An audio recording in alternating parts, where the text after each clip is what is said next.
नमस्कार।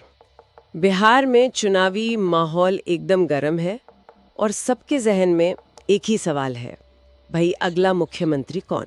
जी हाँ, यही सवाल आजकल हर चर्चा के केंद्र में है। तो आज हम इसी पर थोड़ी गहराई से बात करेंगे।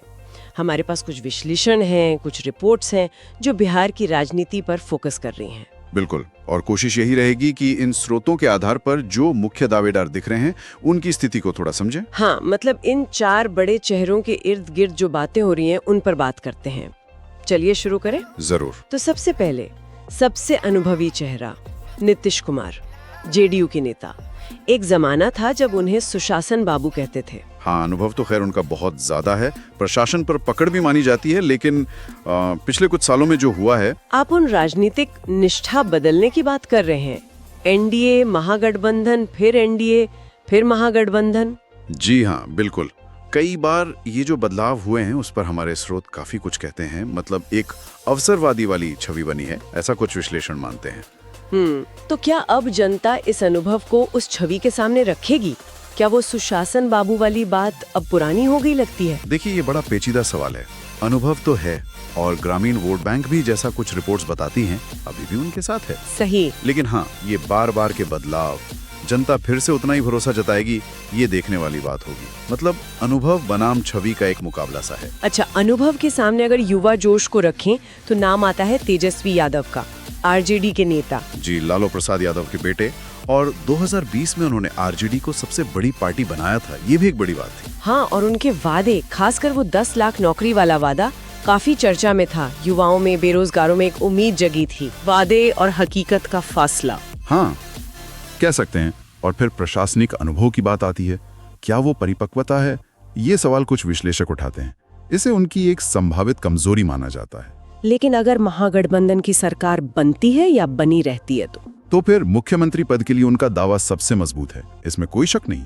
समीकरण तो यही कहते हैं, बशर्ते गठबंधन कामयाब रहे। गठबंधन की बात हो रही है तो बीजेपी का जिक्र भी जरूरी है। संगठन उनका बहुत मजबूत है, मोदी जी का चेहरा है, केंद्र की योजनाएं हैं, सोशल मीडिया है, काफी कुछ है उनके पास। जी हाँ, ये सब उनकी ताकतें हैं, इसमें कोई दो राय नहीं। लेकिन जो एक बड़ा सवाल लगभग हर विश्लेषक उठा रहा है, वो है चेहरा कौन। हाँ, ये बात तो है। मुख्यमंत्री का चेहरा कौन होगा बीजेपी की तरफ से? सम्राट चौधरी, नित्यानंद राय, इन नामों की चर्चा तो होती है, पर पार्टी ने किसी एक को प्रोजेक्ट नहीं किया है। और सुशील मोदी जी, जो इतने अनुभवी हैं, उनकी सक्रियता भी अब राज्य में पहले जैसी नहीं दिखती। जी। और देखिए, बिहार की राजनीति में चेहरा बहुत मायने रखता है ना? लोग पार्टी के साथ साथ नेता को भी देखते हैं। तो बिना स्पष्ट चेहरे के ये लड़ाई बीजेपी के लिए थोड़ी मुश्किल हो सकती है, ऐसा कई लोगों का मानना है। सही कहा। अब इन स्थापित पार्टियों और नेताओं के बीच एक और नाम है जो आजकल खूब चर्चा में है, प्रशांत किशोर। हाँ, पीके पहले चुनावी रणनीतिकार थे, अब खुद जन सुराज लेकर मैदान में। ये तो बिल्कुल अलग ही कहानी है। उनकी वो जन सुराज यात्रा, सीधे लोगों के बीच जाना, सोच बदलने की बात करना, ये थोड़ा अलग लग रहा है। और उनका दावा कि 2025 में अकेले लड़ेंगे, बिना गठबंधन के। हाँ, दावा तो बहुत बड़ा है, और युवाओं में, पढ़े लिखे वर्ग में उनकी बातों का असर दिख भी रहा है, ऐसा लगता है। लेकिन जो सबसे बड़ा सवाल हमारे स्रोत उठा रहे हैं, वो क्या है? वो ये कि क्या बिहार जैसे राज्य में, जहां जाति और मजबूत संगठन का बोलबाला रहा है, वहां सिर्फ मुद्दों और नई सोच के दम पर सफल हो सकते हैं, बिना पारंपरिक मशीनरी के? हाँ, ये तो वाकई सोचने वाली बात है। बिल्कुल। तो राय बटी हुई है। कुछ मानते हैं कि वो शायद सिर्फ वोट काटेंगे, मतलब खेल बिगाड़ेंगे, और कुछ को लगता है कि अगर वो संगठन बना पाए तो शायद एक तीसरा विकल्प भी बन जाए। ये देखना बहुत दिलचस्प होगा। तो कुल मिलाकर हमारे सामने ये चार मुख्य खिलाड़ी हैं।